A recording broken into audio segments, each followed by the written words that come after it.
이제 10절, 11절 하고 이제 5장 들어가서 하겠습니다. 그래서 그 4장의 10절에 보시면 24장로가 왕자에 계신 분 앞에 엎드려 영원무토록 살아계신 분께 경배하고 자기들의 관을 왕자 앞에 던지며 이르되 오 주여 주는 영광과 존귀와 권능을 받게 합당하시오니 주께서 모든 것을 창조하셨고 또 그것들이 주를 기쁘게 하려고 존재하며 창조되었나이다 하더라.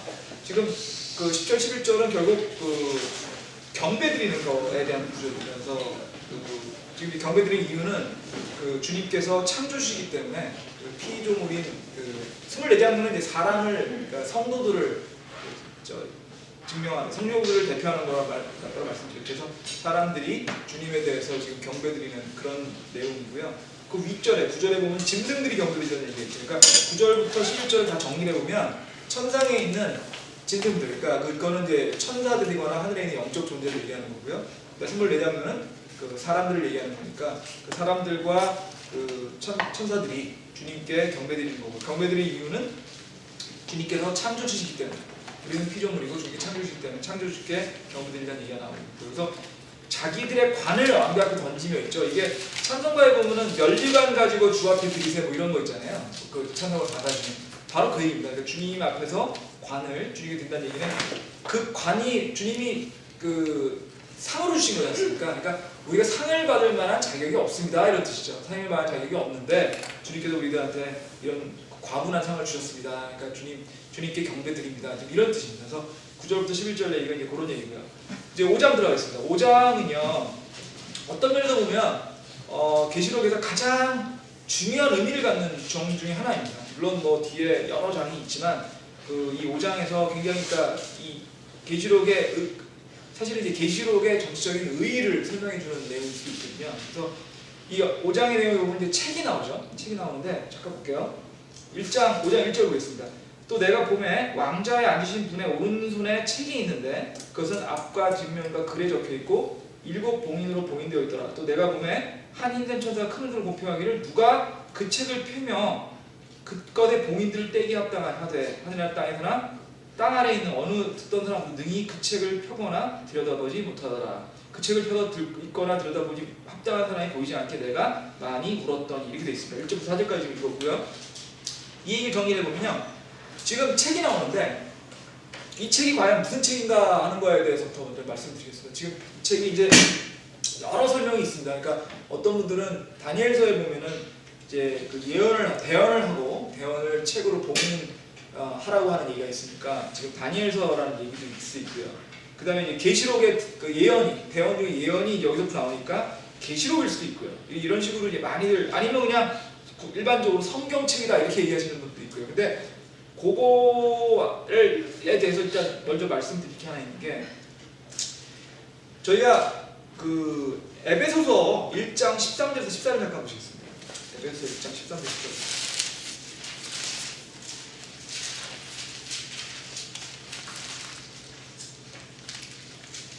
너희도 진리의 말씀으로 너희에게 구원의 복을 받는데 그분을 신뢰하였고 너희가 믿은 위에 또한 그분 안에서 약속의 저 거룩한 신 영으로 봉인되었느니라. 그 영께서는 값 주고 사신 그 소유물이 구속을 받을 때까지 우리의 상속력의 보증에서 그 영광을 찬양하게 하시니라 이렇게 되어 있습니다. 지금 구속이란 말이 나오죠. 구속이 지금 영어 성경에는 리뎀션이라고 되어 있습니다. 다 동사로는 리딤이라고 되어 있고요. 영어 성경에 리뎀션이 되는데 리뎀션은 이제 그 구속하다라고 하는 것은 이제 한자어고요. 이걸 좀 풀어 설명을 하면요, 값을 지불하고 다시 산다는 뜻입니다. 되산다는 뜻입니다. 되산다. 그러니까 그 영어에서 리라고 하는 게 앞에 나오는 게 again이라는 뜻이 있거든요. 그러니까 리딤하면은 값을 주고 다시 되산다는 뜻입니다. 그걸 이제 구속이라고 하는데, 이 구속이 그러면 사실 저도 여러분 마찬가지지만 이게 한자어 같은 경우에 상당히 그 뜻이 그 깊은 뜻이 들어가 있는 걸 정확히 이해하기가 어려울 때가 있거든요. 오히려 어떤 점에서 보면 영어가 더 쉽거나 한국말로 영어가 더 쉬울 때가 가끔 있는데, 에베소 1장 14절에 보면 값 주고 사신이라고 되어 있잖아요. 값 주고 사신. 그러니까 값 주고 샀다는 게 구속하다는 거랑 똑같은 뜻이거든요. 그러니까 이거를 한번 설명을 드려볼게요. 그 창조를 하시고요. 창조하시고 에덴 동산에 아담을 내려주셨습니다. 그 아담한테는 주님께서 그 뭐를 주셨냐면 이 지구상에 있는 모든 것들을 아담의 소유물로 주셨습니다. 그죠? 그래서 아담이 이름을 부르면은 저보다 그게 자기 그 이름이 들썩 해가지고 이 지구상에 있는 모든 동물과 식물과 이 모든 이 지구상의 땅을 아담의 소유로 주셨습니다. 근데 어떤 일이 있었죠? 아담이 주님의 뜻을 거역하고 죄를 지음으로써 그 모든 소유물을 잃어버렸습니다. 원래 아담의 소유물이었는데 아담이 그 주님이 주신 그 모든 창조 세계의 그 창조물들의 왕이었는데 아담의 그 불순종으로 인해서 아담의 죄를 지음으로 인해서 아담은 어떻게 됐냐면 아담은 이제 영존할 생명이 잊었고 또 아담이 갖고 있던 그 모든 이 세상을 다 잃어버렸습니다. 그래서 지금은 누구 거죠? 이 세상이 누구 거죠? 이 세상 사탄의 것입니다. 구속이라는 뜻은요 어떻게 생각하냐면 그 아담의 생명과 아담의 소유물이었던 이 땅을 다시 사준다는 뜻이에요. 그게 구속입니다. 그러니까 아담이 그러니까 아담의 입장에서 생각을 해볼게요. 아담의 입장에서 생각해 보면 뭐냐면 아담이 자기의 육체적인 욕망을 위해서 자기의 생명과 자기 소유권을 사탄에 판 겁니다. 사탄에 팔아가지고 그게 이제 타락을 한 거죠. 타락을 해가지고 자기의 생명과 영존할 생명과 자기의 모든 소유물을 팔아버려서 사탄에 팔아버려서 아담은 어떻게 됐냐면 아담은 이 모든 걸 잃어버리고 이 모든 소유권이 아담으로부터 사탄에 넘어갔습니다. 근데 주님이 오신 겁니다. 주님이 오셔가지고 주님의 보혈로 주님의 피로써 아담의 생명과 아담이 가지고 계신 아담이 가졌어야 되는 이 땅을 이 지구 땅을 다시 사주시는 거 그게 구속이에요. 그게 구속이에요. 그래서 지금 보면은 그 땅과 영원한 생명이 아담에 있었는데 그 아담이 잃어버린 거를 다시 찾는 거를 이제 구속이 하는데 지금 문제는 그 구속을 하려면 그러니까 요 구속하려면 그 구속할 능력이 있어야 됩니다. 그 구속할 능력이라는 건 뭐냐면 그 대가를 지불할 능력이 있어야 됩니다. 이렇게 말씀 잠깐 드릴게요. 옛날에는 노예제도라는 게 있었죠. 성경이 쓰여진 시대는 이제 AD 1, 2세기 정도 경우인데 AD 1, 2세기는 로마 시대거든요. 로마 시대에는 노예가 있었습니다. 노예가 많았죠. 노예가 많은 종 얼마나 많았냐면 그 당시 경제는 노예로 되는데 노예 중에요 해방 노예라는 게 있고 노예라는 게 있었습니다. 보통 노예가 어떻게 되냐면 전쟁에서 져서 그 전쟁의 포로로 잡혀와서 노예가 되는 경우도 있고요. 아니면 자기가 빚을 졌을 때 빚을 못 갚아가지고 노예가 되는 경우도 있고요. 아니면 너무 가난해서 자기의 거를 자기 스스로가 노예가 되는 경우도 있습니다. 여러 가지의 방법에 의해서 노예가 되거든요. 근데 노예가 됐다가 그걸로 끝나는 게 아니고 만약에 어떤 경로를 통해든 자기가 돈을 지급할 능력이 생기거나 다른 형태로 그 대가를 지급할 능력이 생기면 그 돈을 내고 노예에서 풀려날 수가 있습니다. 그게 해방노예입니다. 근데 그 로마 시대의 그 역사책을 보면요 해방노예가 엄청나게 많아요. 해방노예 굉장히 많아요. 그래서 심지어는 해방노예 중에 아주 유명한 철학자 중에 해방노예도 있고요. 에픽테투스라고 하는 철학자는 해방노예 출신이고요. 그 다음에 또 아주 부자들도 많고요. 심지어는 황제에 아주 가까운 사람 중에도 해방노예가 많았어요. 뭐냐면 노예와 해방노예라는 게 상당히 흔한 개념이었다는 거예요. 그럼 뭐냐면 이 성경을 읽고 있던 사람들, 이 처음에 성경을 썼던 사람은 AD 90년경에 95년경이지 않습니까? 이 계시록을 읽은 사람들은 그 계시록 그때 사람들은 이 뜻이 구속이라는 뜻을 금방 그걸로 이해했을 거라는 거죠. 노예가 됐다가 자기의 재산을 되살아서면서 해방노예가 되는 그런 과정을 구속하고 자연스럽게 연결시켜서 이런 생각을 했을 겁니다. 우리는 거꾸로 그런 게 모르니까 이 구속이 뭔지 하고 감이 잘 안 오는데 해방노예라고 생각하시면 돼요. 자기가 노예가 됐어요. 근데 어떤 형태든 간에 대가를 지불하면 노예에서 해방될 수 있는 겁니다. 근데 문제는 그 다음입니다. 자기가 돈이 있어라 자기가 능력이 있으면 자기가 스스로 자기의 를 되살 수가 있는 거예요. 자기 자신의 생명이나 자기 자신의 소유물을 되살 수가 있는데 자기가 할 수 없는 경우에는 어떻게 하냐는 거죠. 그럴 때는 자기의 가까운 친족이 그러니까 나의 가장 가까운 친족이 저를 대신해서 되살릴 수가 있습니다. 그게 이제 친족 대속죄라고 하거든요. 레위기에 나옵니다. 레위기 보시면요. 레위기 25장 23절입니다.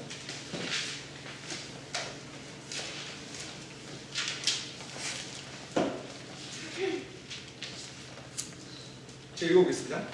레위기 25장 24절 땅을 영원히 팔 수 없나니 땅은 내 것이니라. 너희는 나그네여 나와 함께 머무는 자니라. 내 소유의 모든 땅에 너희는 땅을 무르는 것을 허락할지니라.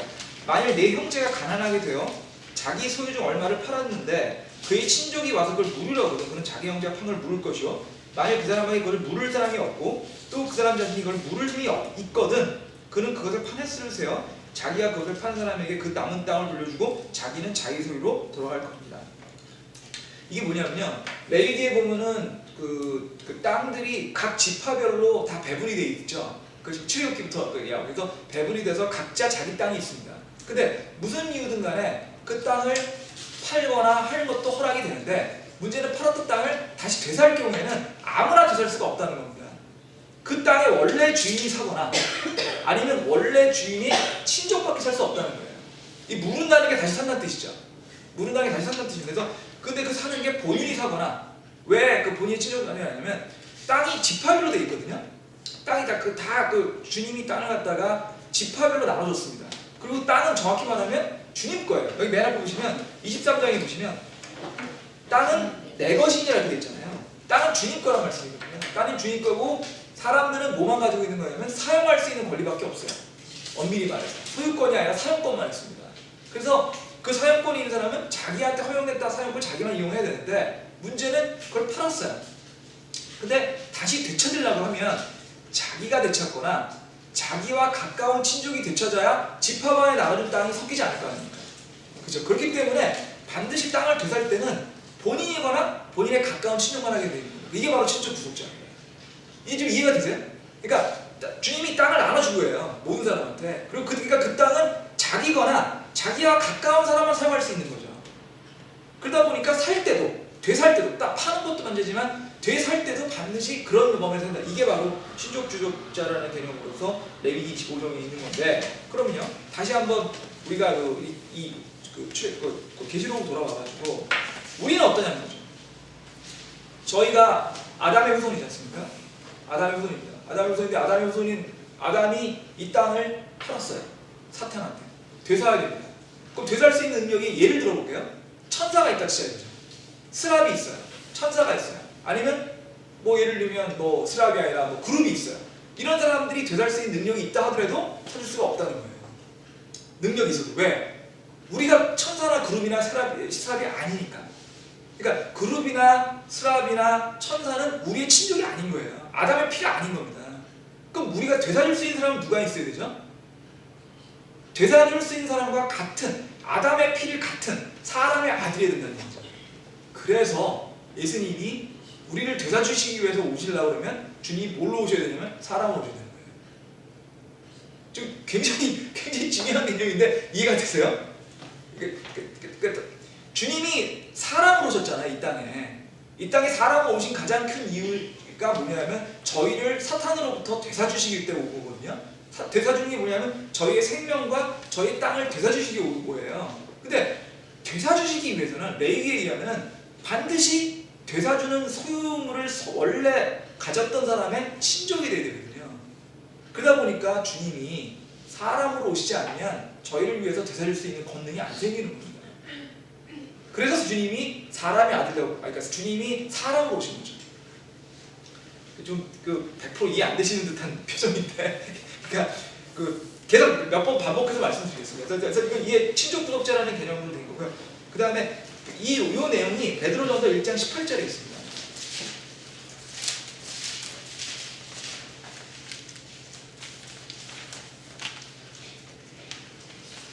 베드로전서 1장 18절 19절 보시면요. 너희가 알거니와 너희 조상들로부터 전통으로 물려받은 너희 헛된 행실에서 너희가 구속받은 것은 금이나 은같이 썩을 것으로 된 것이 아니요 오직 흠도 없고 점도 없는 어린 양의 피 같은 그리스도의 보배로운 피로서 된 것이냐. 그러니까 우리를 구속해주는 것은 그리스도의 보배로운 피밖에 없다는 거예요. 그러니까 주님이 사람으로 오셔서 친족 구속자로서의 권능을 가지시고요. 그리고 주님이 구속하기 위해서 지불하신 대가는, 구속이라는 건 되산다는 거지 않습니까? 무른다는 거나 되산다는 게 똑같은 얘기인데 되살려면 어떻게 되죠? 대가를 지급해야 되지 않습니까? 그 대가를 주님이 뭘로 지급을 하셨냐면 주님의 피로서 지급하셨다는 얘기예요. 그 얘기입니다. 그리스도의 보배로운 피로서. 지금 그래서 이런 개념을 이제 일단 이해를 하시고요. 그러니까 친족 구독자라는 개념 이해하시고요. 그러면 이 친족 구독자라는 그 개념이 이제 어디에 이게 가장 대표적으로 이게 친족 구독자가 어떤 건지는 얘기 들으셨고요. 친족 구독자가 실제로 구독하는 개념이 어디냐 하면 룻기에 나옵니다. 룻기 4장 보실게요.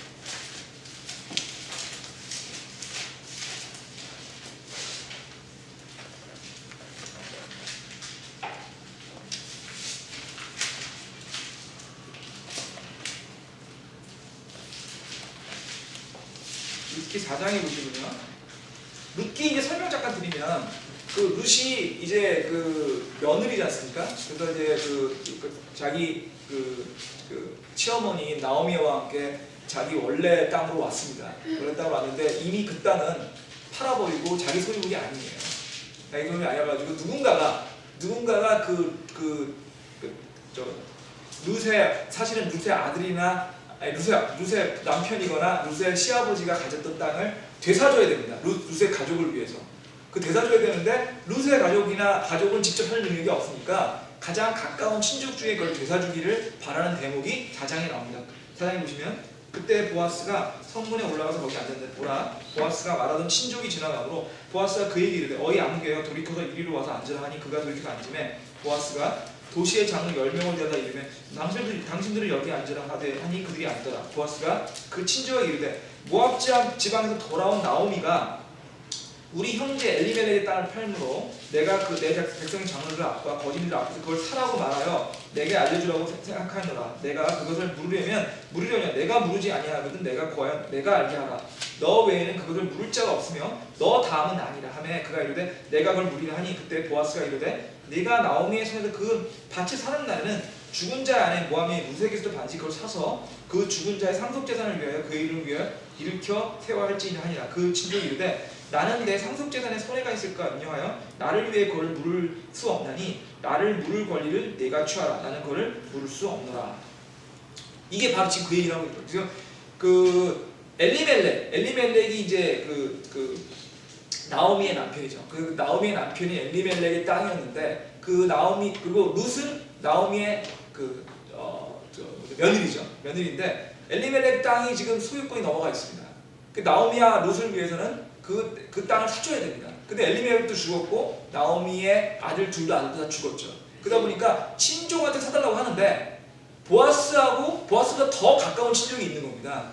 이 엘리멜렉한테 그 친족이 물어보는 겁니다. 당신이 물어주겠느냐? 당신이 구속해주겠느냐? 했더니 그 엘리멜렉의 가장 가까운 친족이었던 사람이 거부하는 거죠. 거부하는 이유가 뭐냐면 땅하고 그 가족까지 다 같이 자기 가족으로 만들어야 되는데 그건 싫다. 땅은 뭐 어떻게 물어보겠는데 가족까지 자기 가족으로 하기 싫다. 해가지고 그 친족이 거부를 하니까 그 다음 가까운 친족인 보아스가 그 친족을 대신해서 엘리멜렉 땅을 되사주는 거죠. 구속해주는 거죠.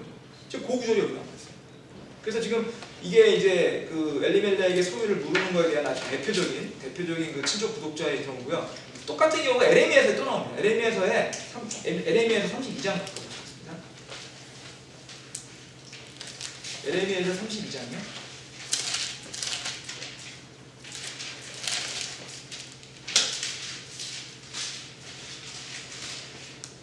32장에 이제 6절부터 12절까지 중요한 얘기만 읽어보겠습니다. 지금 보라 내 숙부의 살림에서 하나멜이 내려와서 이르기를 너는 너를 위해 아나롯에 있는 내 밭을 사라. 그걸 사서 물을 권리가 내게 있노라 하니라 하시더니 주의 말씀대로 내 숙부의 아들 하나멜이 감옷들에 있는 내게 와 이르되 어나고된 베냐민 집에 아나롯에 있는 내 땅을 사라. 내 밭을 사라. 상속과 권리가 내게 있고 물을 권리도 내게 있나니 너를 위해 그걸 사라 하니라. 이에 내가 그것이 주의 말씀인 줄 알았으므로 내 숙부의 아들 하나멜의 밭 곧 아나솔에 있는 밭을 사면서 그에게 돈으로는 은 17세기를 달아주며 증서를 쓰며 봉인하며 증인들을 세우며 돈을 저울에 달아 그에게 주니라. 이처럼 내가 구매 증서 곧 법과 관례대로 봉인한 것과 공개한 것을 가져다가 내 숙부의 아들 하나멜 앞에서 구매 장부를 쓴 증인들 눈앞과 감옥들의 모든 유대인 앞에 그 구매 증서를 마아세아의 손자여 네리아의 아들인 바룩에게 주니라. 지금 이 내용 설명을 안 하지 않겠습니다. 지금 에레미야가 자기 숙부의 아들의 땅을 지금 되사는 거지 않습니까? 그죠? 이것도 똑같은 거예요. 그러니까 그 원래 땅 주인이 되살 능력이 없으니까 가까운 친족이 에레미야로부로 되사달라고 해서 에레미야가 되샀습니다. 그죠? 거기까지는 이제 이해되셨죠? 근데 그 다음에 굉장히 중요한 게 나옵니다. 거기에 11절 보세요. 내가 구매 증서, 그 법과 관례대로 봉인한 것과 공개한 것을 가져다 주게. 지금 구매 장서가요. 구매 권리증을 샀는데 거기가 봉인돼 있다는 거예요. 구매 증서가. 여러분들 혹시 그 집이나 이런 그 부동산을 사보신 적 있으시면 등기 권리증이라는 거 나오죠. 그게 이제 뭐 옛날 할머니 할아버지들 얘기해 드리면 집문서라고 하는 게 바로 그 등기 권리증입니다. 그러니까 그 집을 소유했다는 걸 증명하는 증서죠. 그 등기 권리증. 등기 권리증을 보시면요, 거기 밀봉되어 있는 칸이 하나 있어요. 그 안에 그 등기 권리증 번호가 있습니다. 그래서 그거는 반드시 소유주만 띄게 돼 있어요. 그 번호를 보려면 소유주가 아닌 사람이 띄면은 그거는 불법입니다. 그래서 그러니까 지금 그게 봉인돼 있다는 거예요. 지금 제가 왜 이렇게 얘기를 쭉 드리냐면, 지금 룻기하고 에레미야서에서 친족 구속자가 소유를 되사는 경우를 말씀드렸잖아요. 그리고 지금 그런 면에서 소유를 되사는 경우에 몇 가지 경우의 수가 나오는 거죠. 몇 가지 조건이 나오는 거죠. 되사기 위해서는, 구속을 하기 위해서는 뭐가 필요하죠? 되산다는 게 구속이니까 일단 원래 주인의 친족이 되고요. 그죠? 친족이니까 같은 피를 나눈 친족이 됩니다. 두 번째는 대가를 지급해야 돼요. 세 번째는 대가를 지급하고 사게 되면 뭐가 있죠? 구매 증서가 나오게 됩니다. 근데 그 구매 증서는 어떻게 돼 있죠? 봉인돼 있어요. 그 다음에 네 번째는 뭐냐면 증인이 있어야 됩니다. 여기 증인이 나오죠. 10절에 보시면 증서를 쓰고 봉인했죠? 증인들을 세우라고 되어 있습니다. 증인이 있고 그 다음에 돈을 저울에다가 주게 돼 있죠. 그러니까 증서를 쓰고 봉인을 하고요. 그 다음에 증인을 세워야 되고요. 대가를 지급해야 됩니다. 지금 에레미야서에만 이렇게 나온 게 아니고요. 아까 룻기에도 보시면요. 룻기에도 증인이 나와요. 룻기의 증인이 어떻게 되냐면요.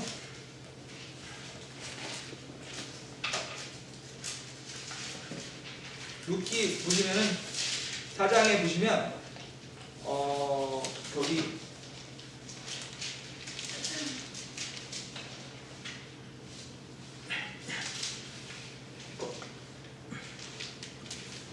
구절 보십시오. 4장 9절에 보시면 보아스가 장로들과 온 백성에게 이르되 내가 엘리멜렉과 기룡과 말론에 있던 모든 것을 나아미의 손에서 산 일에 대하여 너희가 이날 증인이 되고라고 있어요. 그죠? 이날 증인이 되고.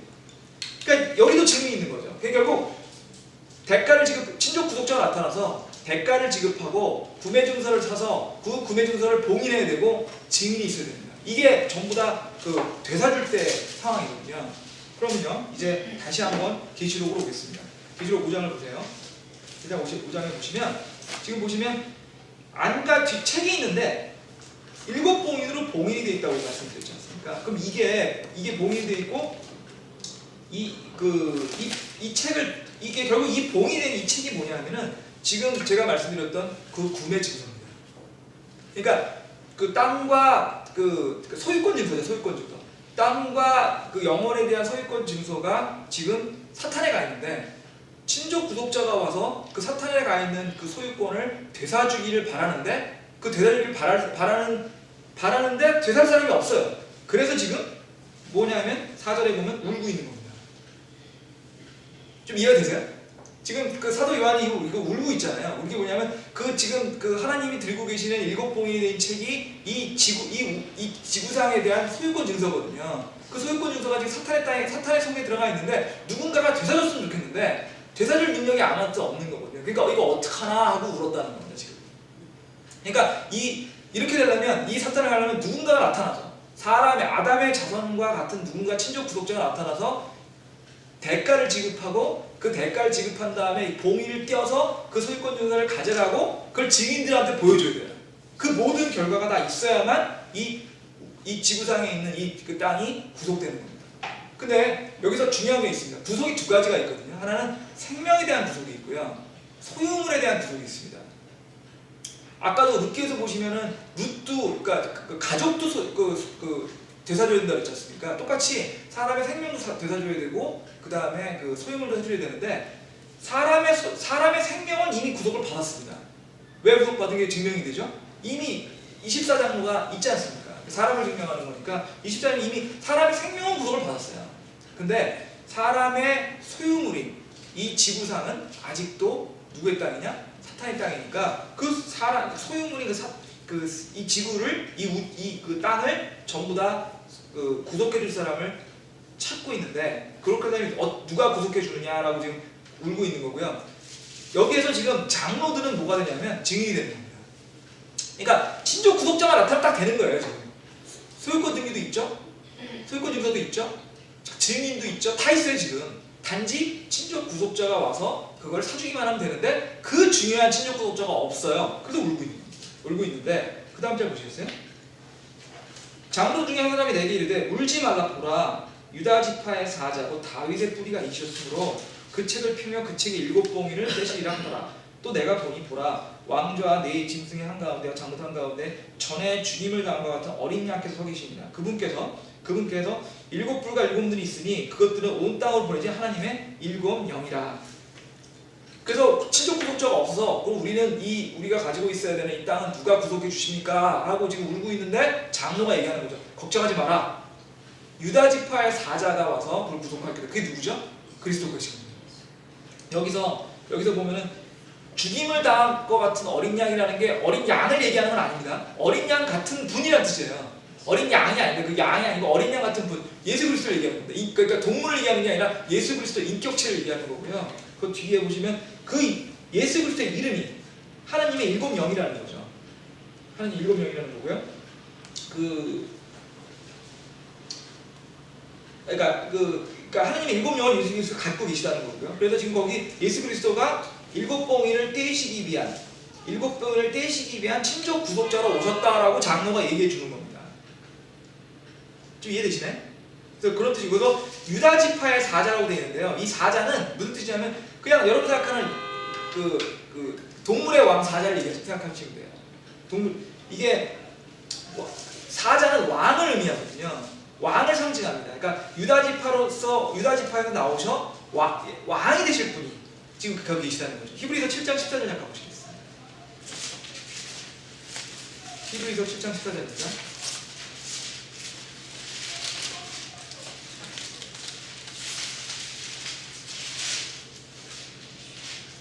7장 14절에 보시면 우리 주께서 유다로부터 나신 것이 분명하다. 이 지파에 대해서는 모세가 제사장 직분에 대해 아무것도 말하지 아니하였고, 그러니까 지금 주님은 유다 지파로부터 나온다니까.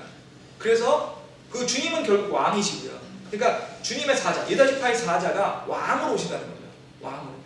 그래서 지금 이 계시록에 나오는 계시록 5장에 나오는 5장 5절에 나오는 그 유다 지파의 사자가 바로 다윗의 뿌리고요. 그 다윗의 뿌리가 7봉인을 떼실 친족 구속자시고요. 바로 그분이 그 밑에 보시면 죽음을 당한 같은 어린 양, 우리 주 예수 그리스도라는 얘기죠. 그러니까 예수 그리스도가 정리해보면 이렇습니다. 유다 지파의 뿌리, 유다 지파의 사자, 다윗의 뿌리이신 예수 그리스도가 친족 구속자로 오셔서 우리를 위해서 이 땅을 사탄으로부터 되사주시겠다. 뭘로? 본 주님의 보혈로. 이 얘기지. 그러니까 이게 어떻게 보면 굉장히 중요한 거죠. 지금 우리가 주님이 여기 땅에 오셔서 우리한테 뭘 해주셨는지를 요 몇 절 안에서 다 해서 설명하고 계실 거예요. 물론 상징이 들어가 있어서 설명이 조금 어렵긴 합니다만 결론적으로 내용을 쭉 읽어보시면 그런 뜻인 거죠. 근데 잠깐 여기서 얘기하는 게 12지파는 잘 알고 계시죠? 12지파가 있지 않습니까? 야곱의 아들 12아들에 해가지고 12지파가 생겨가지고 12지파가 있는데 그 중에 장자권은 누구한테 있었죠? 원래는 르우벤에 있었죠. 근데 르우벤이 아버지의 친상을 더럽혔기 때문에 그 르우벤의 장자권이 없어지고, 실제적으로 장자권은 누구한테 갔냐면 요셉 지파로 갔습니다. 그래서 장자권한테 가면 원래 두 몫을 주거든요. 그래서 요셉은 원래 요셉 혼자가 지파가 돼야 되는데 므낫세하고 에브라임의 요셉의 두 아들한테 각각 줘가지고 요셉한테 실질적으로 두 몫을 줬죠. 그래서 실제로 장자권은 요셉한테 갔습니다. 그런데 주님은 어디서 나오냐면 유다 지파에서 나오겠죠. 그게 그런 내용들이 이제 쭉 설명이 돼 있는데 그건 오늘 설명드리지는 않고요. 나중에 다시 한번 정리해서 말씀드리겠습니다. 그래서 사실은 12지파 중에서요 가장 강력한 지파가 두 지파가 있었습니다. 한 지파는 유다 지파고요. 당연히 유다 지파고, 유다 지파가 남유대 왕국이 둘로 나뉘지 않습니까? 왕국이 둘로 나뉘어가지고 분열이 될 때 남쪽의 유다 왕국의 핵심이 되는 지파가 유다 지파고요. 그래서 유다 지파가 하여튼 그 유다 왕국의 가장 중요한 지파가 됐고, 북쪽 이스라엘 왕국의 핵심이 되는 지파가 에브라임 지파입니다. 그래서 그 왕국이 둘로 분열되고, 사실 분열되기 이전에도 에브라임 지파와 유다 지파가 전체 12지파의 핵심이 되는 지파였고요. 그 다음에 사실 굉장히 물론 다 그렇지는 않습니다. 중요한 그 지도자들이 그쪽에서 많이 나왔습니다. 그래서 그 지금 유다 지파의 얘기는 그런 맥락에서 볼 수가 있고요. 근데 지금 우리 중요한 거는 지금 5장 5절에서 우리의 구속자로 오시는 분, 즉 예수 그리스도는 어디서 오느냐? 유다 지파에서 왔다 지금 얘기하시는 거고요. 유다 지파에서 오셔서 이분은 어떤 분이냐면 광야에서 마귀를 이기시고 갈보리에서 모든 죄를 담당하시고 죽으시고 그리고 부활을 함으로써 죽음의 권세를 이기신 분, 이런 분이 저희를 구원했다 이런 얘기고요. 그래서 여기까지가 이제 사실은 이제 구속에 대한 얘기가 좀 정리되고 있고요. 그다음에 7절 보겠습니다. 그분께서 나아오사 왕좌에 앉으신 분의 오른손으로 그 책을 취하시고요. 그분께서 그 책을 취하심에 네 짐승과 24장과 정화다 하프와 향이 가득한 금병들을 가지고 어린 양에게 엎드리니 이 향은 성도들의 기도다. 그러니까 지금 주님께서 구속해 주신다고 하는 것들, 주님께서 되사 주신다는 것들에 대해 가지고 기쁨의 노래를 부르기 시작합니다. 지금 7절 8절은요 주님께서 오셔가지고 그 사람의 그 땅인 이 지구상을 되사 주시겠다 하는 내용들이 이제 7절 8절이고요. 그러다 보니까 9절부터가 뭐가 나오냐면 주님이 우리를 되사 주신 거, 구속해 주신 거에 대해 가지고 이제 그 성도들과 하늘에 있는 그 성도들은 24장도고 하늘에 있는 그 천상의 그 동물들이 네 짐승, 이게 이제 천사들이랑 그런 네 짐승을 다 천사들이랑 이런 것, 하늘에 있는 그 생명체들을 얘기하는 걸 말씀드렸죠. 그 사람들이 전부 다 주님께 구속의 감사 기도를 드리는 게 9절부터 그 14절까지입니다. 그래서 다시 한번 이제 5장 9절 잠깐 보실게요. 그들이 새 노래를 불러 이르되 주께서 그 책을 취하시고 그 책의 봉인들을 열기에 합당하시나이다. 주께서 죽임을 당하시고 주의 피로 모든 족속과 언어와 백성과 민족 가운데 우리를 구속하사 하나님께 드리며 또 하나님께 드리시면 또 우리 하나님을 위해 우리를 왕과 제사장으로 삼으셨으니 우리가 땅에서 통치하리이다. 이게 바로 그 얘기죠. 주님께서 이 땅을 되사주시겠다는 얘기입니다. 되사주셔서 우리를 되사주셔서 우리한테 주세요. 우리가 이 되사주신 이 땅을 다 가지게 되니까 우리는 뭐가 되냐면 그 땅을 통치하는 왕이 된다는 얘기죠. 그리고 주님께 얘기하는 제사드리는 제사장이 되고요. 구속하심으로써 우리를 왕과 제사장으로 삼으시겠다 하는 얘기가 10절에 나오는 거고, 구속에 관련되는 그 대가, 그러니까 지금 뭐를 가지고 우리를 구속하셨냐? 예수님 피로 하셨다는 얘기가 9절에 나옵니다. 그래서 그 피에 대한 얘기를 좀 보겠습니다. 피가 어떤 의미가 있는지 레위기로 한번 돌아가 보시겠습니다. 레위기 17장입니다.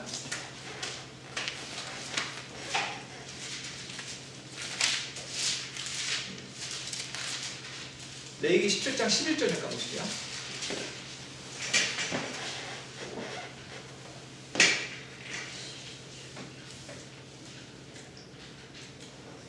이는 육체의 생명이 피에 있기 때문이라. 내가 이 피를 너에게 주어 제단 위에 뿌려 너희 혼을 위해 속죄하게 하였나니 피가 혼을 위해 속죄하니라. 그 다음에 14절 보시죠. 이는 피가 모든 육체의 생명이기 때문이니 육체의 피는 육체의 생명을 위한 것이니라. 그러므로 내가 이스라엘 자손에게 말하기를 너희는 어떤 육체의 피든지 먹지 말아야 하나니 모든 육체의 생명이 그 육체의 피인즉 누구든지 피를 먹는 자는 끊어지리라. 지금 피가 뭐라고 하셨어요? 육체의 생명이 피에 있다는 거지 않습니까? 그러니까 피로 구속했다는 뜻이, 이것도 굉장히 중요한 뜻이 있는 거죠. 예수님의 피가 결국 육체의 생명을 상징하는 거거든요. 그러니까 주님이 생명을 버리심으로써 우리에게 이 구속할 수 있는 대가를 지불하셨다 하는 얘기가 지금 피에 대한 얘기고요. 그래서 예수님 피가 그만큼 중요한 건데 피에 대해서 말해보겠습니다. 피가요, 예수님의 피에 대해서 성경에서 여러 구절이 나오고 있습니다. 그래서 그 예수님의 피는 일단 죄가 없는 피라고 나와 있습니다. 마태복음 27장 4절에 보시면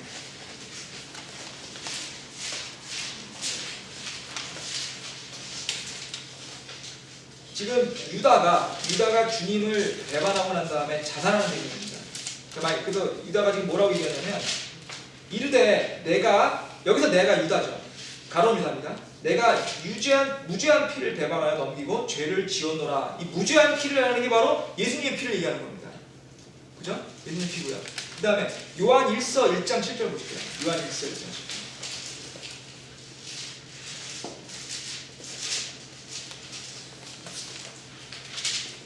요한 1서 1장 7절 제가 읽겠습니다. 또 그분의 아들 예수 그리스도의 피가 모든 죄에서 우리를 깨끗하게 하는 거예요. 그러니까 주님의 피가요, 죄가 없는 피인 동시에 우리를 깨끗하게 하는 피라는 얘기죠. 그러니까 피가 왜 중요한지가 아까 레위기에 나왔고, 그 피가 레위기 17장에 나오는 그 피가 생명이라고 말씀드렸잖아요. 생명 말씀드렸는데 특히 예수님의 피는 죄가 없는 피고 우리를 깨끗하게 하는 피라는 얘기고요. 그 다음에 또 뭐라고 나왔냐면 그 귀중한 피라고 나옵니다. 베드로전서 1장 18절에 보시면요.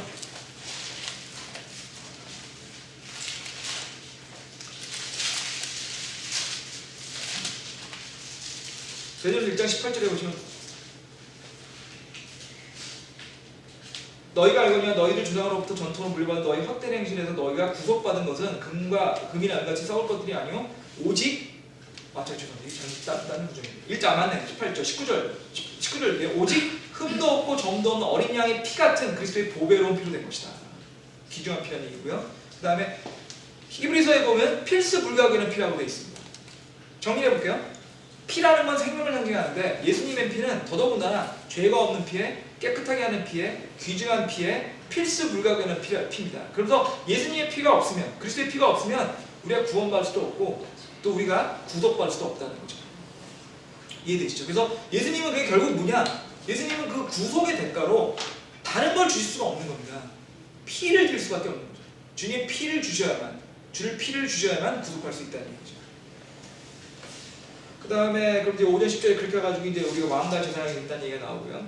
그 다음에 5장 11절에 보시면 그 또 내가 보고 왕자와 음식들과 왕들을 불러서 많은 천사들의 음성을 들으니 그들의 수가 만만이요 천천이더라. 지금 천사들이 많다는 얘기입니다. 이게 만 곱하기 만, 천 곱하기 천이 아니죠. 모든 천사들이 아주 많았다는 얘기고요. 그래서 그들이 큰 소리로 이르되 주님을 당하신 어린 양께서 권능과 부와 지혜와 힘과 존귀와 영광과 찬송을 받으기 합당하시도다 하더라. 또 내가 들으니 하늘과 땅 아래에 있는 모든 피조물과 땅에 있는 것들과 그것들 안에 있는 모든 것들이 이르되 왕자 있으신 분과 어린 양께서 찬송과 존귀와 영광과 권능이 영원모토로 있으려 하니 네 짐승이 이르되 아멘하고 24장로 엎드려 영원모토로 살아계시는 그분께 경배하라. 자, 정리를 해보겠습니다. 지금 이게 여기서 11절부터 12절까지 구절은 전부 다 수많은 천사가 메시아 찬양을 드리고 경배드렸다 이런 얘기입니다. 그러니까 이제 5장 내용을 쭉 정리해보면요, 5장 얘기를 쭉 정리해보면 어떤 얘기냐면 이 땅을 전부 다 사탄한테 뺏긴 이 사람이 이 땅을 갖다가 다시 누군가가 우리로부터 그 사탄으로부터 되사주셔서 우리한테 돌려주시기를 바라고 있다는 거죠. 그래서 이 땅, 우리 소유물이었던 이 땅을, 아담이 소유물이었던 이 땅을 되사줄 수 있는 분이 필요한데 그분은 사람이거나 사람과 연결되는 친족이어야 된다는 얘기죠. 그 친족이 오셔서 대가를 지급하고 증인들한테 보여주고, 그래서 이 소유권 증서에 봉인을 띄셔야만 우리가 이 땅을 되찾을 수 있어서, 그런 사람이 없어서 유다가 울었습니다. 그런 능력 있는 사람이 사람 중에 없으니까. 그랬더니 걱정하지 마라, 주님 그리스도께서도 해주실 거다 해가지고 나오셨는데, 그리스도께서 사람의 아들로 오셔서, 그러니까 친족 구속자로 오셔서 우리의 친족이 되셔서 대가로 뭐를 지급하셨냐면 주님의 그 놀라운 피를 대가로 지급하셔가지고 구속을 하셨다는 얘기죠. 구속을 하시고 그 구속을 함으로써 그 소유권 증서인 그 책을 받으시고 그 책에 봉인을 뜯을 수 있게 되는 거고, 거기에 있는 24장로하고 4짐승은 이 모든 행위를 보는, 특히 그 24장로는 이 모든 주님의 구속 사역을 보는 증인이 된다는 겁니다. 그럼 이제 정리를 해보겠습니다. 그러면 앞 6장부터 뭐가 나오냐면 주님이 구속을 하셔서 우리를 되살치는 그 절차 과정이 나오는 거예요. 봉인 하나씩 뜯으시면 되죠. 그 봉인을 뜯을수록 어떻게 되는 거죠? 이 땅이, 아담의 소유물이었던 이 땅이 사탄한테 뺏겼다가 다시 우리의 땅, 주님의 땅으로, 주님의 소유로, 그러니까 우리의 소유로, 사람의 소유로 오게끔 하는 그 과정인 거죠. 환란이 있지만 환란을 통해서 이 땅이 다시 주님의 것이 되는 거예요. 우리 것이 되는 거예요. 지금 그 과정이 지금 6장부터 시작이 되게 됩니다. 그래서 그 소유권을 받아서 친족 구독자에게서 봉인을 떼시고서 마귀로부터 소유물을 이 마귀의 소유물에 있던 이 땅을 되찾으시는 과정이 6장부터 나오게 됩니다. 그래서 사실 5장이 어떻게 보면 굉장히 중요한 구조입니다. 이게 이 계시록 전체의 의의일 수도 있어요. 이게 계시록이 도대체 왜 쓰여졌고 계시록의 과정이 뭔지에 대한 거를 지금 설명을 드리는 거고, 그래서 가장 중요한 내용은 친족 구독자라는 거고요. 친족 구독자라는 게 레위기에 있는 내용들을 룻기하고 에레미야서에서 그 예가 나오고 있고, 그거에 따라서 계시록에서 지금 그거에 적용해서 그 친족 구독자로서 우리가 어떻게 구속받는지 설명이 나오는 겁니다. 그래서 5장 내용을 가지고 이제 저희가 6장 들어가게 되면 이제 사실은 5장에 있는 내용에 따라서 봉인을 띄는 절차가 나오게 됩니다. 어떻게 보면 6장부터는 조금 더 절차적인 얘기입니다. 5장은 이 절차적인 얘기에 대한 의의를 얘기하는 거니까 굳이 얘기드린다면 5장만 이해하시면요, 6장부터의 내용들은 사실상 상대적으로 덜 중요합니다. 상대적으로 얘기합니다. 5장이 더 중요합니다. 왜 우리가 이 봉인을 띄는지 설명해 주시는 거니까요. 그래서 그런 설명을 드리고요. 지금 이제 6장부터 봉인 띄는 장면들은 또 설명이 많이 필요하니까 그거는 다음 시간에 이어서 하도록 하겠습니다. 그러면 이렇게 하고요. 기도